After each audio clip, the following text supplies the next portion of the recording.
बाबा, 15 दिवसांपेक्षा जास्त दिवस उलटून गेले. तुम्हाला डोळे भरून पाहता आलं नाही.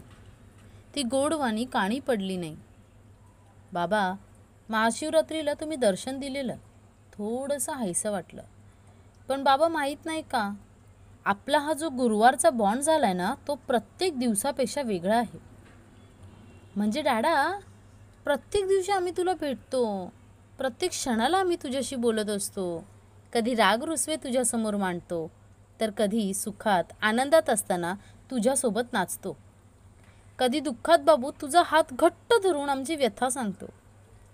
आमच्या श्रद्धावानांची प्रत्येक भावना तुझ्यापासून सुरू होते आणि तुझ्या जवळच येऊन ती पूर्ण होते. बाबा, मे महिना संपत आलाय. आंबे फणस खात उन्हाळ्याची सुट्टी मस्त तुमच्यासोबत छान गेली. अच्छा बाबा, आंब्यावरून मला आठवलं, मी तुम्हाला वैशाख पौर्णिमेला जे कैरीचं पन्ह दिलं होतं ते तुम्ही पियालात ना? आवडलं का हो बाबा? बाबा, एक सांगू का तुम्हाला, त्या कैरीच्या पन्ह्यात जरी कमी असली ना, तरी ती तुम्ही भरून काढाल. जसं नेहमी तुम्ही आमच्या जीवनातल्या छोट्या मोठ्या गोष्टींची कमी भरून काढता. मी बाबा तुझ्याकडे हट्ट करते आणि कधी कधी तो हट्ट तुम्ही पूर्णही करता. पण बाबा, जेव्हा तुम्ही मी मागितलेली गोष्ट देत नाही ना, तेव्हा मन हिरमुसून जातं, फार वाईट वाटतं.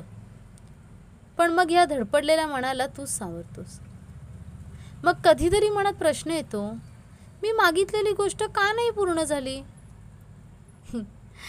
ह्या सर्वांचं उत्तरही बाबा तूच आम्हाला देतोस. वर्तमानात मी केलेला हट्ट माझ्या भविष्यासाठी कसा चुकीचा ठरणार आहे हे मला जाणवतं. जे जे मजसाठी उचित, तेची तू देशील खचित, हे मात्र मी नक्की जाणीत, नाही तक्रार राघवा. एक मात्र नक्की डॅड, माझ्या वर्तमानासोबत माझ्या भविष्याची काळजी फक्त माझा सद्गुरूच वाहू शकतो. डॅडा, उद्या गुरुवार आहे, तुम्ही येताय ना? वाट बघते मी. माहीत नाही का बाबा, पण ना गुरुवारी तुम्हाला पाहिलं नाही ना, तर मनाला चुकचुक लागून राहते. बाबा, आपण उपवास धरल्यावर दिवसभर फ्रूट, खिचडी, ज्यूस असे कितीतरी उपवासाचे पदार्थ खात असतो.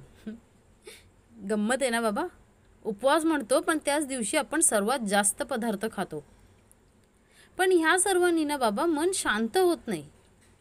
मात्र रात्री उपवास सोडताना आपण जेव्हा डाळ भाताचा घास तोंडात घालतो, तेव्हा जी तृप्ती लाभते आणि मनाला जी शांती मिळते, तशीच तृप्ती तुम्हाला गुरुवारी बघितल्यावर मिळते.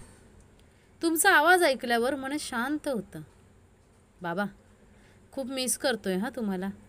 उद्या गुरुवार आहे, येताय ना बाबा भेटायला? आम्ही सर्व तुमची वाट बघतोय. बाबा, लवकर या हरिओम. श्रीराम अंबज्ञ. नाथसंवित, नाथसंवित, नाथसंवित.